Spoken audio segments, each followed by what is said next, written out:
అండి, నేను శ్రీలతని. అందరూ బాగున్నారా? అందరూ బాగుండాలి, అందులో నేను ఉండాలని ఎప్పుడూ కోరుకుంటాను. Welcome back to my channel. మా కాలనీలో సంక్రాంతి సంబరాలు మొదలయ్యాయి. ముందుగా భోగి కోసం ఈ డెకరేషన్ స్టార్ట్ చేశాము. సంక్రాంతికి ఎక్కువ కళ తెచ్చేది ముగ్గులే కదండి. సో అందుకే భోగి మంటల చుట్టూ ఇలా డెకరేట్ చేశాము. చాలా చాలా బ్యూటిఫుల్గా ఉంది. మీకు ఎలా అనిపించిందో కామెంట్ చేయండి. మరి మీ సెలబ్రేషన్స్ ఎలా స్టార్ట్ అవుతున్నాయో కామెంట్ చేయండి. ముందుగా ఈ భోగి మంటల కార్యక్రమాన్ని మా కాలనీలో ఉన్న సీనియర్లతో స్టార్ట్ చేశామండి. ఈ భోగి మంటల కార్యక్రమాన్ని భోగి నాడు తెల్లవారుజామునే పిల్లలు పెద్దలు లేచి ఇంటి ముందు భోగి మంటలు వేస్తారు. ఈ భోగి మంటలు మన ఇంటి పీడను తొలగిస్తాయని నమ్మకం. భోగి మంటలు కేవలం చలి తీవ్రతను తగ్గించుకోవడానికే కాదు, ఆరోగ్య ప్రయోజనాల కోసం కూడా వేస్తారు. ఊర్లో ఉండే వారందరినీ ఒక దగ్గర చేర్చి ఐకమత్యంగా ఉంచడానికి ఎంతగానో ఉపయోగపడతాయి ఈ భోగి మంటలు. ఈ భోగి మంట చాలా పవిత్రమైనది. అందుకే భోగి మంటలు చల్లారాక ఆ భస్మాన్ని తీసి ఆ నుదుటిని ధరించడం మంచిదని అంటారు అందరూ.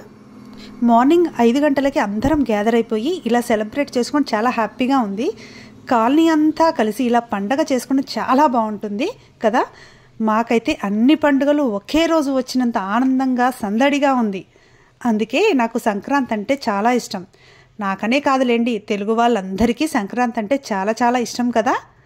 అందుకే అందరికీ సంక్రాంతి శుభాకాంక్షలు. మీరందరూ కూడా సంక్రాంతి చాలా బాగా చేసుకోవాలని కోరుకుంటున్నాను. ఇలా కాలనీలో భోగి మంటలు వేసుకోవడం ఇది సెకండ్ ఇయర్ అండి. పోయిన సంవత్సరం స్టార్ట్ చేసాము, అంతకుముందు ఎప్పుడు వేసుకోలేదండి. అలా అందరం కలిసి భోగి మంటల చుట్టూ తిరిగి అట్లా ఫొటోస్ వీడియోస్ అన్నీ తీసుకున్నామండి. తర్వాత ఈ ఇయర్ మేము భోగి మంటలతో పాటు పాలు పొంగించే ప్రోగ్రాం కూడా పెట్టుకున్నామండి.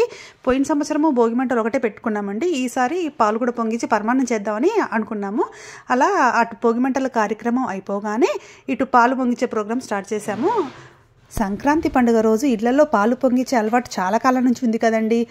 సంక్రాంతి మొదటి రోజు కొత్త బియ్యంతో పాయసం చేస్తారు.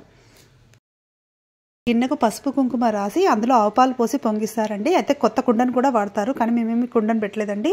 ఇత్తడి గిన్నె తీసుకుని దానికి పసుపు కుంకుమ రాసాము. ఆవుపాలు పోసి అందరం కలిసి ఆవుపాలు పోసి పొంగించామండి. అయితే పాలు పొంగి కింద పడే దిశను బట్టి ప్రయోజనం చెప్తారు. అలా పాలు పొంగాక ఈ పాయసంలోకి కొత్త బియ్యము, పెసరపప్పు, సగ్గు బియ్యము అన్నీ కడిగి ముందే పెట్టానండి. మార్నింగ్ లేవగానే స్నానం చేసి అవి నానాలని స్నానం చేయగానే కడిగానండి. అంటే మనం వండేది కట్టెల పొయ్యి మీద కదండి, కొంచెం టైం పడుతుంది కదా, అందుకే ముందే కడిగి పెట్టాను. అలా అందరం కలిసి తలా 3 సార్లు అట్లా వేసామండి పరమాన్నంలోకి.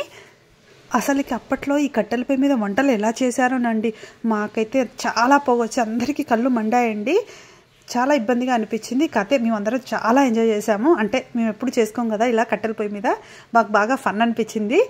అంటే కట్టెలు ఊదటము, అంటే ఆ పాతకాలంలో ఈ అన్నీ చూసినట్టు అనిపించింది మా అందరికీ. ఈ పాలు పొంగిచ్చే ప్రోగ్రాం కోసము ఈ మనం పొయ్యి పెట్టుకున్నాం కదండి, ఇది తూర్పు సైడ్ తిరిగి చేసుకుంటే మంచిదని మేము తూర్పు సైడ్ తిరిగి చేసుకున్నామండి. అలా అందరం కలిసి కొత్త బియ్యము, సగ్గు బియ్యము, పెసరపప్పు నానబెట్టే చెప్పే కదండి, తలా ఒక్కొక్క గరిటేసి అందరం అట్లా పిక్స్ వీడియోస్ అన్నీ తీసుకున్నాము. దాన్ని కలుపుతూ ఉండాలి కదండి, అంటే కట్టెల పొయ్యి కదా ఇది, కలుపుతూ ఉండకపోతే కింద మాడుతుందని చెప్పారు. అలా మొత్తానికి పరమాన్నం అయితే చేసేసామండి. అన్నం ఉడికిందా లేదని చూస్తూ ఉన్నాము. మధ్య మధ్యలో ఉడికిందని ఓకే అయినాక అంటే అన్నం మొత్తం ఉడికాక బెల్లం వేద్దామని అంటే ముందు బెల్లం వేసి విరిగిపోతుంది కదండి. అలా పరమాన్నం మొత్తం ఉడికాకండి ఆ పొయ్యిలోంచి కట్టెలు తీసారండి బయటికి. అంటే ఆ వేడి చాలు ఇంకా మాడిపోతుందని చెప్పి బయటికి తీసామండి. అలా అందరం కలిసి బెల్లము ఆల్రెడీ నేను ఇంట్లోనే స్నానం చేశాక పాకం బట్టి తీసుకొచ్చానండి, తొందర అయిపోవాలని చెప్పి. అలా అందరం కలిసి ఆ బెల్లాన్ని అందులో వేసామండి. అంటే ఆ బెల్లం అంతా కరిగిపోయాక దించడానికి ముందు జీడిపప్పులు తెచ్చామండి. అలా ఫ్రై చేసిన జీడిపప్పులు వేసేసి, అంటే ముందు స్టవ్ మీద మనం ఈ గిన్నె ఎవరు పెడతారో వాళ్ళే దించాలి కదండి, అందుకే ముగ్గురం కలిసి ఆ గిన్నెని దించామండి. అలా మొత్తానికి భోగి నాడు కట్టెల పొయ్యి మీద పాలు పొంగించి పరమాన్నం చేసామండి మా కాలనీలో అందరం కలిసి చాలా హ్యాపీగా. ఇలా అందరం కలిసి ఒక దగ్గర చేరి ఇట్లా పాలు పొంగించే ప్రోగ్రాం చాలా మంచిగా అనిపించిందండి మా అందరికీ. ఈ పరమాన్నం అయ్యి చల్లారే లోపల మేమేం చేసామంటే చల్లగా ఉంటుంది కదండి, టీ తెప్పించుకున్నాము. అలా అందరం కలిసి భోగి మంటలు వేస్తూ టీ తాగడం బాగుంటుంది కదా అని టీ తెప్పించుకొని తాగామండి మేమందరం కలిసి. అలా అందరం కలిసి టీ తాగాక ఆల్రెడీ వండి పెట్టుకున్నాం కదండి పరమాన్నాన్ని, అన్ని బౌల్స్లోకి సర్వ్ చేసుకున్నాము. మేము ఫ్రెండ్స్ అందరం కలిసి ఫస్ట్ అందరికీ జెంట్స్ అందరికీ ఇచ్చేసామండి. అవి ఇక్కడ నేను మా ఫ్రెండ్స్ కలిసి చేసిన పరమాన్నాన్ని బౌల్స్లో పెడుతుంటే మా పాప తీసుకెళ్ళి సీనియర్లకి ఇచ్చిందండి. అంటే కాలనీలో సీనియర్ ఎస్సీ గారు వీళ్ళందరూ ఉంటారు కదా, వాళ్ళందరికీ సర్వ్ చేసింది మా పాపే. అలా కాలనీ వాళ్ళందరం ఒక దగ్గర చేరి భోగి మంటలు వేసుకొని పాలు పొంగించి పరమాన్నం వండుకొని దాన్ని సర్వ్ చేసుకొని అడ్జస్ట్ చేసుకొని తిన్నాం కదండి. చాలా హ్యాపీగా అనిపించిందండి. మా అందరికీ. పరమాన్నం చాలా బాగా కుదిరిందండి టేస్ట్. అంటే కట్టెల పొయ్యి మీద చేయడం వల్ల చాలా బాగా అనిపించింది మా అందరికీ. అసలుకైతే అండి టీ కూడా అక్కడే పెట్టుకుందామని అనుకున్నాము, కానీ ఎక్కువైపోతుంది 10 అని అనుకున్నామండి. అందుకే బయట నుంచి తెప్పించాము టీలు.